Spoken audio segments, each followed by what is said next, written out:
ये एक guess the cake challenge है। प्लेयर्स को टाइम लिमिट के अंदर एक आइटम चुनना होता है और फिर अपने मुंह से बाइट करके वेरीफाई करना है। सबसे पहले आती है फैंसी स्लीपर्स। उसका फेवरेट कलर देखते ही हिमुरा का टेस्ट जाग जाता है। इसका टेक्सचर सच में काफी अच्छा होता है। अब आते हैं वुडन स्लीपर्स। वो इतने रियलिस्टिक लगते हैं कि कोई भी उन्हें चुनने की हिम्मत नहीं करता। तीसरा आइटम है हाई हील्स। उनका कलर देखकर ही सब डर जाते हैं कि कहीं वो असली ना हो। और आखिर में आते हैं रबर शूज। लॉन्ग हेयर वाला लड़का उन्हें चुन लेता है। वो एक बड़ा सा बाइट लेता है। ये डेफिनेटली एक असली रबर शू निकलता है। अब शुरू होता है राउंड 2। सबसे पहला आइटम है हाथ आरी। कोई उसे चुनने की हिम्मत नहीं करता। दूसरा आइटम है हेलमेट। वो भी काफी शाइनी है। अब आता है एक ईंट। उसकी सरफेस देखकर लड़का उसे तुरंत चुन लेता है। जैसे ही वो बाइट लेता है वो तुरंत शॉक हो जाता है।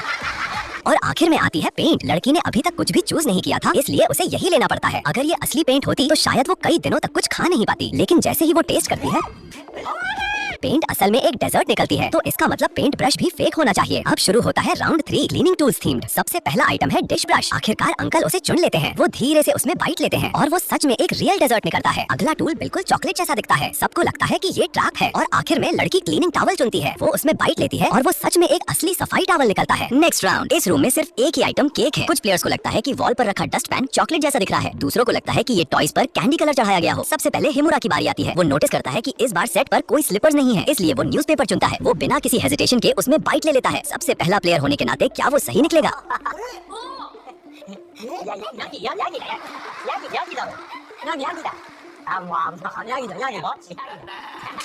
लेकिन हिमुरा हमेशा की तरह अनलकी निकलता है। वो बिल्कुल बकरी की तरह बाइट कर रहा था। अब बारी आती है हाशिमोटो की। उसका टारगेट शेल्फ पर रखा मैनेकिन हेड है। क्या उसका चुना हुआ पुतला सच में केक है? सबके डाउट के बीच वो हिम्मत करके उसमें बाइट लेती है।